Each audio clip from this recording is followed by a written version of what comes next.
అనేకమైనటువంటి మార్పులు చేర్పులు చేసుకుంటూ ఆర్థిక అసమానతలు తగ్గించేదానికి వెల్ఫేర్ ఇస్తూనే ఇంకొక పక్క P4 కూడా తీసుకొచ్చాం. ప్రభుత్వం చాలా స్పష్టంగా ఒక హామీ ఇచ్చాం, అభివృద్ధి చేస్తాం, సంక్షేమ కార్యక్రమాలు ఇంకా మెరుగ్గా చేస్తాం, అందరినీ సాధికార వైపు తీసుకెళ్తామని చాలా స్పష్టంగా హామీ ఇచ్చాం. నమ్మారు. 94% మాకు స్ట్రైక్ రేట్ ఇచ్చారంటే ఈ ప్రభుత్వం పైన పెట్టుకున్నటువంటి అచంచలమైన విశ్వాసం. ఆ విశ్వాసాన్ని మేము మళ్ళీ తిరిగి నిలబెట్టుకోవాలంటే ఎన్డీఏ కూటమి, నేను కానీ పవన్ కళ్యాణ్ గారు కానీ మేమందరం దీన్ని ఎప్పటికప్పుడు పర్ఫార్మెన్స్ చేస్తే తప్ప ఇది సాధ్యం కాదు. ఆ పర్ఫార్మెన్స్ చేయడానికే ఈరోజు మీరు చూసినప్పుడు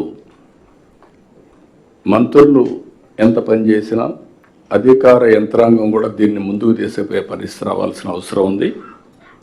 అందుకే ఈరోజు పోస్టింగ్స్లో కూడా మీరు చూశారు, 1 ఇయర్ తర్వాత నేను చాలా డెప్త్కి వెళ్ళాను. నాకుండే డేటా పాయింట్స్ అన్నీ తీసుకున్నాను. దాన్ని బేస్ చేసుకొని అన్ని విధాలు ఆలోచించిన తర్వాత ఎవరిని ఎక్కడ పెడితే అనుకున్న లక్ష్యాలకు దగ్గరగా చేరగలుగుతాము, మిమ్మల్ని అందరినీ ఎంపిక చేశామని చెప్పి కూడా నేను మీకు తెలియజేస్తున్నాను. ఫస్ట్ ఆఫ్ ఆల్ కొత్తగా వచ్చిన కలెక్టర్స్కి అందరికీ మనస్ఫూర్తిగా ప్రజల తరపున, మా అందరి తరపున అభినందనలు, congratulations, all the best.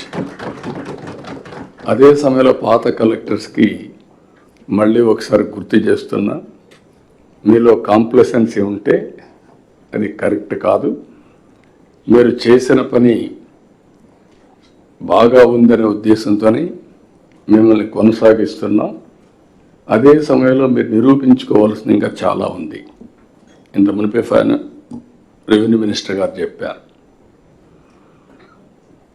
And also finance minister గారు ఒక పర్టెంట్ పాయింట్ చెప్పాడు.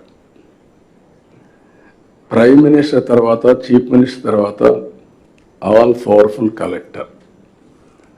మీరు అనుకుంటే జిల్లా రూపురేఖలు మార్చే అవకాశం మీకు ఉంటుంది.